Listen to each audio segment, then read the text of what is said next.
Hey everyone! I know I've been away for quite some time, and I sincerely apologize for that. Honestly, everyone who follows me on Instagram already knows how busy I've been. That's why I must admit I couldn't spend much time on YouTube. Still, one foot of mine is always here. What can I do? Creating everything everywhere is my passion. Today I'm going to tell you about the 50 cm wall mirror that I designed, inspired by the traditional Ottoman tea plate pattern and handmade using punch needle at the highest quality. I designed it with joy, worked on it with curiosity and excitement, and honestly, this mirror deserved a video of its own. It all started with a message from one of my followers. Could you maybe bring the traditional Ottoman tea plate pattern into a wall mirror? They asked. I thought about it. Tea is not just a drink in our culture, it is the rhythm of our homes, the companion of friendly conversations, the simplest yet most sincere kind of poetry in daily life. Colors hidden in a tiny plate, shades of light, both nostalgic and timeless.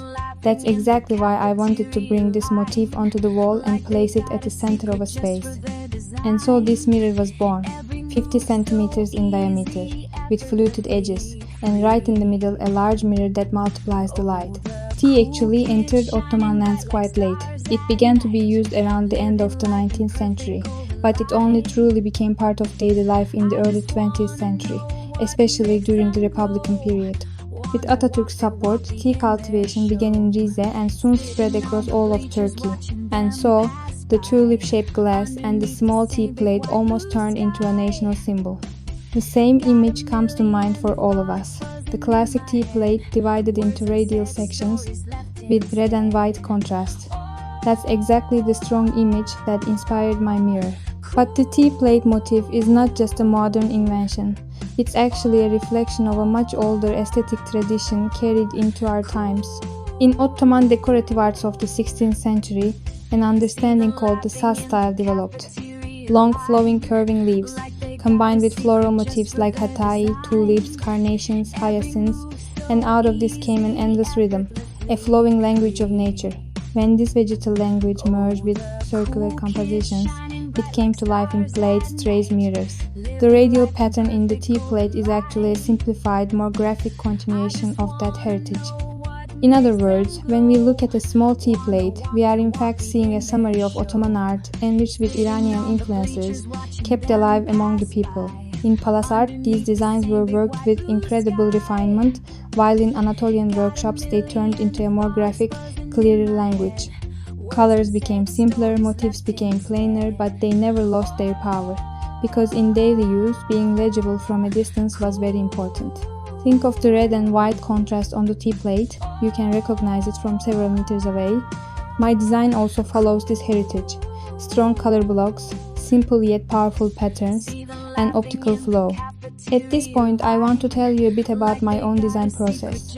Instead of copying a motif directly, I wanted to speak its language again in my own way. To respectfully greet tradition, but rewrite it through today's eyes. First, I studied different examples of tea plates. How many sections are there? How is the relationship built between the center and the edge? Then I made sketches in my notebook. On a large 50 cm circle, I tried to build a section layout that wouldn't tire the eyes and would still be readable from afar.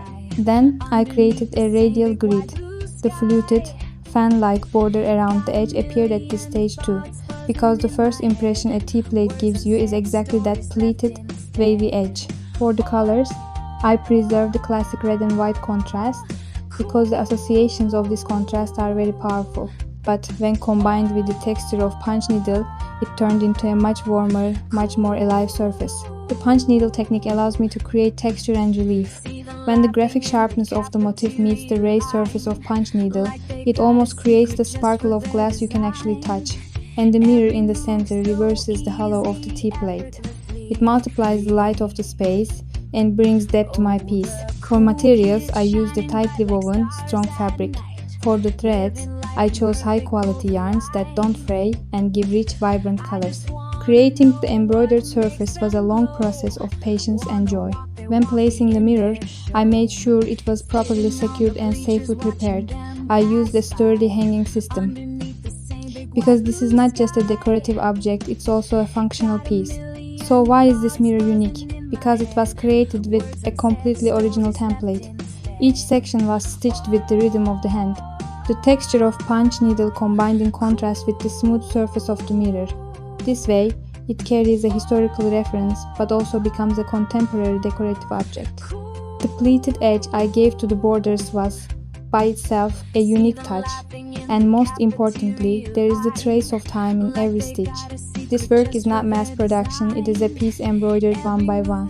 For me, this mirror is like a small tea plate growing and moving onto the wall, like moving from a kitchen shelf to taking its place in the center of the living room.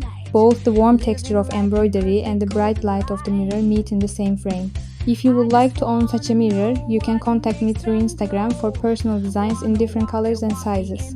Believe me, just like tea leaves a different taste with every brew, each mirror will also be unique. So that's it everyone, I wanted to share with you my product that excited me while designing and gave me joy with every stitch. Thank you so much for watching, and I'll see you in the next video.